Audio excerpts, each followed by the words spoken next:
Ils ont été victimes de situations très troublantes dans leur vie de couple. À chaque fois qu'ils ont voulu se confier à un proche, on leur a toujours dit « va en brousse avec ça ». Eux, ce sont les blessés de guerre. Et c'est justement en brousse, comme tous les vendredis, que nous sommes là avec Jean-Marc. Jean-Marc, c'est notre invité aujourd'hui. Jean-Marc est venu avec un problème très particulier. Il nous dit « la go est sortie avec lui par pitié ». Il faut qu'on comprenne ça. Salut Jean-Marc, comment tu vas? Salut, je vais bien, merci. Oh mon frère, il faut que tu nous expliques ça. Bienvenue. Merci. Voilà. Tu es bien assis? Oui, merci. Bien. Ok, d'accord. Alors Jean-Marc, tu es prêt? Je suis prêt. Bienvenue.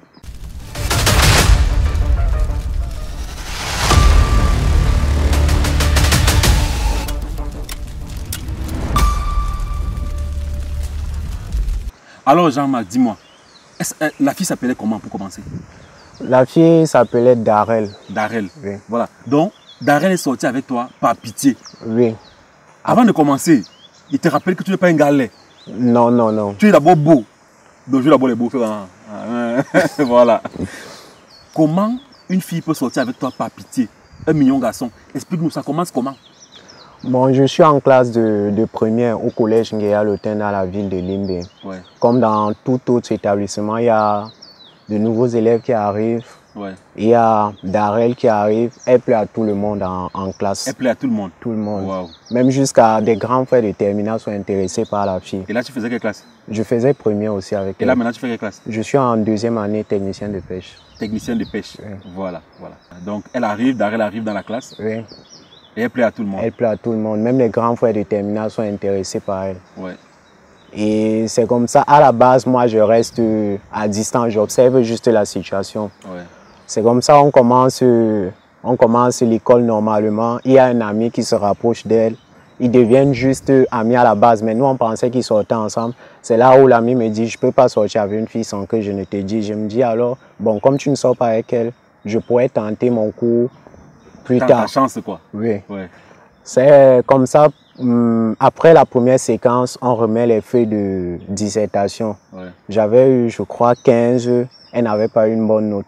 Tu avais 15 ans en dissertation. Oui. Mais ça veut dire que tu as écrit, hein, mon frère. Parce que pour avoir 15, il faut écrire. Tu faisais première. Première, oui. Oui, oui. Et à la fin des cours, elle se rapproche de moi, elle me dit, elle a vu mes notes, elle me demande si c'est possible qu'on puisse travailler ensemble en dissertation. Wow. C'est là où dans le cœur je me dis, bon, je voulais la fille ici, mais je n'avais pas eu l'occasion. Donc, voici une bonne occasion pour essayer quelque chose avec elle. J'allais chercher le petit répétiteur. Voilà. Et toi, maintenant, tu veux profiter par derrière pour mougoutiser le bébé. En quelque sorte, voilà. C'était un peu ça. Comme ça, on s'échange les contacts. Ouais. À la base, elle mettait les barrières, c'était juste, on travaille ensemble, il n'y a plus rien après. Ouais, ouais. Quelques semaines plus tard, elle s'ouvre à moi, on commence à causer. Après, je lui demande, tu es nouvelle dans la ville? Elle me dit oui. Après, elle me dit, je suppose que tu as laissé ton gars dans la ville de Douala. Elle me dit, malheureusement, elle était avec un gars, le gars là-dessus. D'accord. C'est comme ça, elle me dit, je suis célibataire, elle est célibataire, en plus elle est dessus, je peux réparer la douleur qu'elle a. Elle te dit que toi, tu peux réparer la douleur? Bon, c'est moi, je me dis à moi-même. Tu as senti que tu peux réparer la douleur? Oui. Oui. C'est ainsi que je commence aussi à dire à la fille, moi-même, je suis célibataire, comme ça. Ouais. Après, elle me dit, est-ce que je vais une fois à l'attaque? Nous sommes en cours sur WhatsApp. Oh, ouais. Je lui ai dit, je pars une fois à l'attaque, je lui demande, est-ce que tu as un cas à prendre? Elle me dit, pour le moment, elle ne veut plus rien avoir avec les relations amoureuses, vu ce qu'elle avait subi dans le passé. D'accord. Elle dit toujours ça, t'inquiète, continue mon petit. C'est comme ça où je laisse d'abord continuer à travailler. Ouais. Il faut noter que, vu ce que je ressentais pour elle, j'étais presque contre mes autres amis parce qu'ils nous voyaient déjà un peu rapprochés. Ce qui fait que mes amis avec qui j'étais depuis 6e dans l'établissement ne me parlaient plus. Et moi, je ne gérais pas parce que j'avais un seul objectif, avoir Darel à tout prix. Coucou.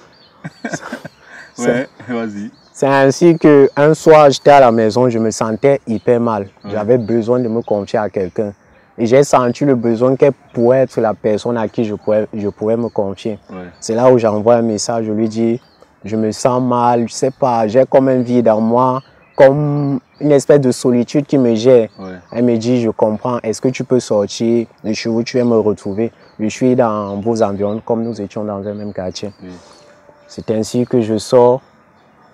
C'est ainsi que je sors et je rencontre la fille. Ouais. Elle me dit, bon, j'ai mieux réfléchi. Tu es célibataire, je suis célibataire. On peut essayer un truc et on voit ce que ça peut donner dans la suite. Oh, tu avais à gagner le gros morceau, le gros lot. Le gros lot. Voilà, là tu sortais déjà avec Darel. Oui. Ok, d'accord. Mais elle m'avait posé une condition. Ouais. La relation devait rester entre nous deux. Ah, d'accord. Ouais. Donc personne d'autre, même mes meilleurs amis, même mes frères ne devraient même pas être au courant. Vu ce que je voulais avec elle, ouais, je me suis dit ça c'est rien par rapport à ce qu'elle peut m'offrir plus tard. Justement. Voilà. Vous regardez Blessé des Guerres et nous sommes en compagnie de Jean-Marc. Il vient de faire la connaissance de Darel et là officiellement ils sortent ensemble. On se revoit tout à l'heure après la pub et vous allez comprendre que le monde n'est pas ce que vous croyez là. A tout de suite. Sendwave est une application qui vous permet d'envoyer instantanément de l'argent au Cameroun et dans 13 autres pays d'Afrique. De 1 à 999 € ou de 1 à 999 $, vous pouvez faire des transferts sans aucun frais depuis les États-Unis, le Canada, la France, l'Italie, l'Espagne et le Royaume-Uni. Téléchargez Sendwave sur App Store et Play Store. De retour dans notre brousse. Alors Jean-Marc, ouais, là tu sors déjà avec Darel, tout va bien. Ouais. Et c'est là où la sorcellerie commence. Voilà. Raconte-nous ça. On fait à peu près 2 semaines, 3 semaines ensemble. Oui. La relation est toujours entre nous deux. Oui. Les amis sentent qu'il y a un rapprochement entre nous. Oui. Ils insistent et disent non, c'est juste l'amitié, vu la condition qu'on m'avait posée. Mon grand frère, il faisait terminale. Ouais. Un jour à la maison, il me dit, la fille que tu vois là n'est pas celle qu'elle prétend être. Je te conseille d'enlever le cœur petit à petit, sinon tu vas regretter plus tard. Moi, je me disais, non, tu veux aussi la fille, vu que tout le monde veut la fille dans l'établissement. Donc toi, tu me dis ça pour pouvoir essayer plus tard. Je n'ai pas compris, j'ai continué avec Darel. Il faut noter que j'étais le genre d'enfant qui mentait à la maison, qui n'est pas travailler avec des amis, pour aller retrouver Darel. Pourquoi ça? Parce qu'avec elle, quand on se retrouvait, c'était seulement école. Plus précisément, il n'y avait rien d'autre. Rien d'autre. Elle ne voulait rien entendre. Attends, et comment tu dis que vous étiez ensemble? Vous étiez plutôt côte à côte? On était ensemble, vu que c'est elle qui me dit, on va essayer un truc. Non mais essayer un truc, en temps tu n'as pas essayé. La relation c'était quoi pour toi? La relation, pour moi... Quels sont les bisous? Est-ce qu'il y a eu le bisou? Toute la période qu'on a fait ensemble, il n'y a même pas eu... Il n'y a même pas eu un bisou? Ouais. Mais tu n'es pas sorti avec elle, mon frère!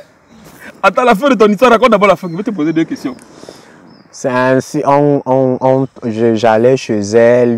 Bon, lorsque je partais chez elle, elle me dit non, c'est bon, puisqu'elle m'avait présenté à ses parents. Sans ça, bon, elle avait dit amie, je disais non, elle fait ça juste pour protéger. Oui. C'est comme ça, un jour, une amie voulait, comme elle savait qu'elle était célibataire, voulait me proposer à une autre amie à elle. Oui. Elle me dit, bon, il y a une fille qui t'apprécie, elle veut essayer un truc. Je lui dis non, je ne peux pas. Elle me dit pourquoi? Vu que tu es célibataire, j'étais obligé de dire, bon, comme tu vois là, je suis avec Darel. Tu as dit à la fille que tu savais Darel? Oui. Oh, Darel t'avait dit à la base, de dire à personne que vous sortez ensemble? Ouais. C'est là où tout commence alors à basculer. Oui. Je sentais le besoin que je m'étais à confier à quelqu'un, une personne. Oui. J'ai dit à Darel en soirée que, comme tu vois là, j'ai dit à Nadège qu'il y a quelque chose ensemble. Ouais. Elle s'est enflammée. Elle m'a dit, je t'avais dit qu'on devait garder ça pour nous, tout ça, tout. Elle s'est mise. Elle m'a dit, bon, ça s'arrête là. On ne continue plus la relation. Ouais. Elle est rentrée toute la journée là, j'étais mal. Aïe. Donc j'avais mal. En fait, beaucoup de gens qui regardent ne peuvent pas comprendre. C'est chacun qui vit ça. Voilà. Et c'est surtout la nuit, que quand tu te couches. Exactement. Voilà. Lorsqu'on me disait qu'un gars restait en relation et lorsque la fille barrait, il restait toute une journée sans manger. Je me disais, ça ne pourrait pas m'arriver. Et ça, tu as tapé une semaine. Toute la journée là, je n'ai pas mangé. Aïe. Même parler à quelqu'un à la maison, il n'a pas parlé. Voilà. Et après, ça finit comment? Après, j'envoie un message et dit que bon, donne-moi une possibilité de t'expliquer comme ça. Tu vas décider après si on continue ou pas. Oui. Elle me demande, bon, on se retrouve à l'école tôt le matin. Oui. Je sors tôt, on cause, elle me dit, bon, ne refais plus ça la prochaine fois, tu fais ça. Oui. Mais entre-temps, ce que j'ignorais, elle sortait avec quelqu'un en terminale. Et c'est ce que mon grand frère essayait de me faire comprendre. Et toi, tu ne voulais pas Je ne voulais pas comprendre. Elle m'avait dit qu'elle est encore vierge, elle ne veut pas de rapport sexuel avant le mariage. D'accord, donc tu suivais ça à la lettre. Je suivais tu savais ça que pas de rapport à la sexuel. lettre. Ah Oui. ouais. Ouais. Ça leur, un jour, comme le gars avec qui elle sortait vivait seul, il louait. Mon Ouais. grand frère me dit, bon, on va aller chez mon ami avec qui elle sort. Oui. Nous sommes allés ensemble. On a toqué, c'est mon frère qui a ouvert. Mon frère qui a toqué et son ami a ouvert. Nous sommes entrés. Il a trouvé Darel, elle était assise dans le lit du mec, quoi. Aïe. Vu que le grand frère ne savait pas, ouais. j'avais mal. Et le lendemain, je suis rentré. Je lui ai dit, je vais te parler. Lorsqu'on s'est retrouvés, Ouais. elle m'a dit, à la base, ce que je voulais avec toi, c'était juste que tu m'aides en dissertation. Vu que tu insistais, je me suis dit, je vais essayer un truc. Mais en réalité, je n'ai jamais considéré cette relation, puisque j'étais avec toi par pitié. Tu ne réponds à rien. Donc, c'est-à-dire qu'on essaie de voir le genre de mec qui peut me plaire. Tu n'as rien de tout cela. Elle m'a dit ça. Jamais. Avec super mal. Ouais. Jamais. Oui. Il t'a appelé combien de fois? 3 fois. Jamais. Oui. Il t'a appelé combien de fois? Voilà, 4e fois. Jamais. Oui. Donc, tout ça, pour ça? Non, mais tu n'es jamais sorti avec elle, mon frère. À quel moment tu pensais que tu sortais avec elle? La partie que tu oublies de dire aux gens, c'est la partie où tu suppliais, tu te mettais à genoux, que pardon.